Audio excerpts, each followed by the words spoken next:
Recent గా శివజ్యోతి నాకు కడుపు నొప్పులు వస్తున్నాయంటూ తన భర్త గంగులని పిలుస్తున్న ఒక వీడియో ఇప్పుడు సోషల్ మీడియాలో చాలా వైరల్ అయిపోయింది. శివజ్యోతి కొన్ని వీడియోస్ లో నేను ఇప్పుడు 8 నెలల కడుపుతో ఉన్నానంటూ చెప్పుకొచ్చారు. ఇక ఈ సంక్రాంతి లోపు నేను హాస్పిటల్లో డెలివరీ కాబోతున్నా అంటూ ఆ గుడ్ న్యూస్ ని కూడా ఫ్యాన్స్ తో సోషల్ మీడియాలో షేర్ చేసుకున్నారు.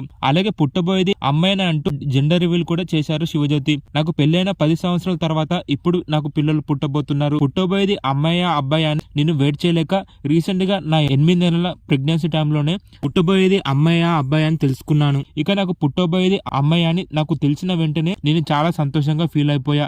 ఎందుకంటే నాకు ప్రెగ్నెన్సీ కన్ఫర్మ్ అయినప్పటి నుంచి అమ్మాయి పుడితే బాగుండే అని చాలా సార్లు అనుకున్నా. ఇప్పుడు నాకు పుట్టబోయేది అమ్మాయి అని నాకు తెలిసిన వెంటనే నాకు డెలివరీ డేట్ ఎప్పుడు వస్తుందా అని చాలా రోజులుగా వెయిట్ చేస్తున్నా. నేను నా భర్త గంగూలీ గత 10 సంవత్సరాలుగా పిల్లలు లేరని చాలా సార్లు బాధపడ్డా. ఇక త్వరలోనే అంటే ఈ సంక్రాంతి లోపు నేను ఖచ్చితంగా ఒక పాపకి జన్మనివ్వబోతున్నా. అలాగే మా ఇంట్లోకి పాప రాబోతుంది అంటూ శివజ్యోతి ఈ సంతోషమైన విషయాన్ని ఫ్యాన్స్ తో షేర్ చేసుకున్నారు.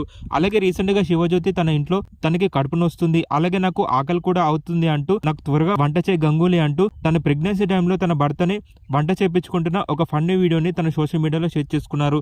అయితే ఆ వీడియో చూసిన వారంతా నిజంగానే శివజ్యోతికి పురుటి నొప్పులు వచ్చాయంటూ షాక్ అయిపోయారు.